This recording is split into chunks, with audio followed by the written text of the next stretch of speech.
Ibinunyag naman ngayon ni Mayor Rodrigo Duterte na nabiktima raw siya ng sexual abuse ng isang pari noon. Saksi si Tina Panganiban Perez. Sa gitna ng mariing pagbabatikos sa mga obispo kay Davao City Mayor Rodrigo Duterte dahil sa anilay irresponsable, nakakainsulto at bulgar na mga pahayag, kasama na ang pagmumura niya sa Santo Papa, ibinunyag ni Duterte ang sikretong matagal niyang umanong itinago. Biktima raw siya ng sexual abuse noong kanyang kabataan at ito'y sa kamay umano ng isang pari. Umpisahan mo sila. Then I will tell you the names of the prominent persons na kabats ko. Hinawakan ka ganyan, sir.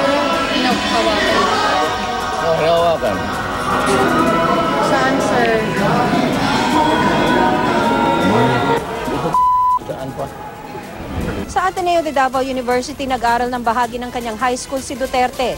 Hindi lang daw siya, kundi pati ang kanyang mga kaeskwela. Kaming sa Ateneo noon, and I will tell you the abuses committed against the minors at the time, including me. And I will tell you my story. So you mean you were abused as a child? Kaming lahat, dumaan kami.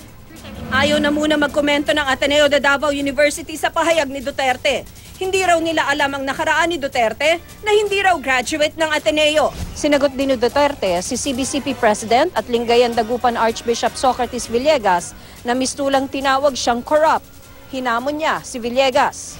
So do you think that you need to apologize for offending? Sinabi ko na, look, kayong mga pare, kayong mga bishop, you condemn me and you suggest that I withdraw. And I will withdraw. But then I will start to open my mouth. There are so many secrets na kaming mga bata pa tinataguan namin. Huwag niyo kaming pilitin. Because itong relihiyon na ito is not so sacred. Asa kanyang umano'y pagmumura sa Santo Papa nang maipit sa traffic noong Enero, nilinaw ni Duterte na hindi raw si Pope Francis ang kanyang minura sa kanyang talumpati sa proclamation sa kanya ng PDP laban kahapon. Minura mo ba talaga si Pope o hindi? Yeah. Hindi po. Traffic, ang minumura ko doon yung gobyerno, ang traffic. Tinanong din siya matapos ang talumpati kahapon na tagtad ng mura. Babawasan ba niya ang kanyang pagmumura? Ayaw ko. Ayaw kong Ako si Tina Panganiban Perez, ang inyong saksi.